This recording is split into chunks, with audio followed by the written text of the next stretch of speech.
Ahmad Bamba entitled Ya Rahman, Ya Rahim. Everybody knows and recognizes that xassida by the title, but also by the beginning of the verse, meaning Rabbi bima yashrahul azhana qad faja bijahi afdali man lillahi qad laja. Today, I'm going to try to divide into 3 parts this xassida in order to share with you the inner meaning and the tangible action that is, or that can signify and explain the story and the history of the xassida. It is said that it was written by Sheikh Ahmad Bamba between Darul Mannan and Touba.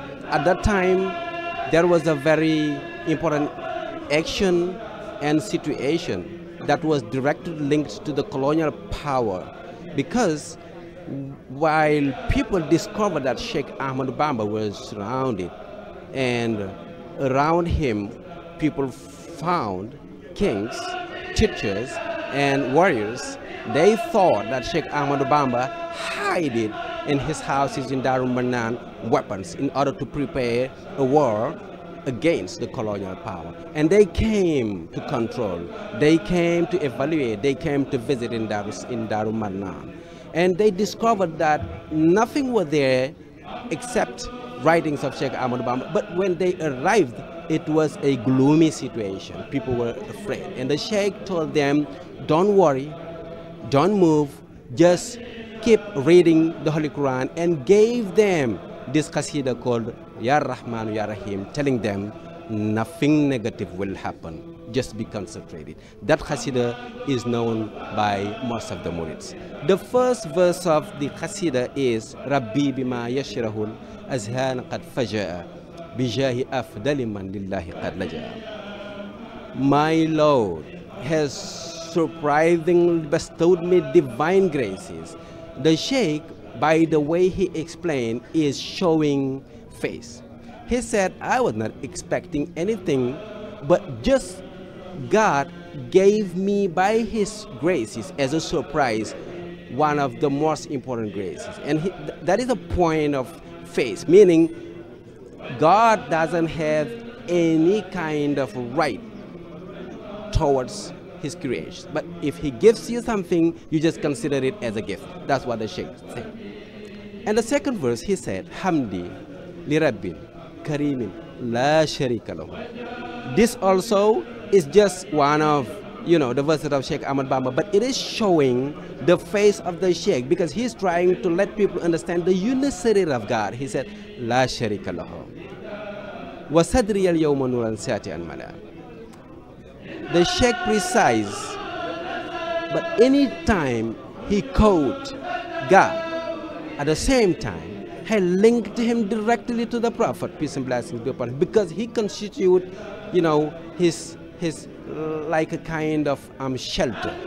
That's why he said, Muhammad salawatullahi fi abadin alayhi fi hisbi kulli bihi kala, meaning that the Sheikh will never understand the fact of being a slave of God without linking yourself to the Prophet, peace and blessings be upon him. That's why whenever he talks about God, he automatically talks about the Prophet,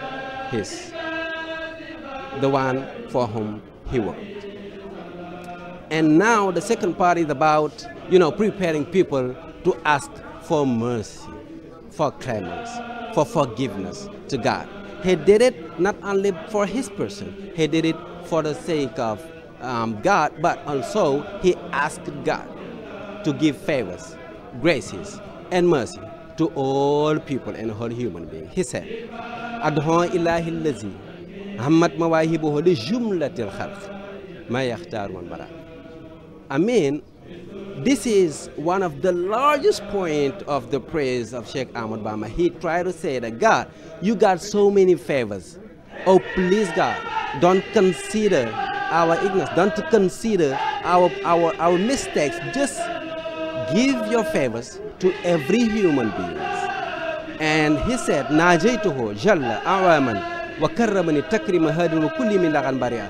And now, let's understand, let's follow the Sheikh when he talks to God, asking for, mercy. He said, Rahman, hab لجميع الخلق رحمة من يغني عن الشر من قرآن قرأ. He said, God, by your mercy, by your clemency, please grant all creatures, grant them your mercy and grant them forgiveness because we are not perfect. And he said, خذ أمة المصطفى عن كل مفسدة ولترحم الخلق يا من جدهم برا. So now the Sheikh proceed by just giving the first part to all Muslim community by saying Ummat al-Mustafa, meaning those who comes from the prophets, prophets community. But at the end he said that your favor goes beyond Muslim community. They go to every human being. That's why the Sheikh said that every human being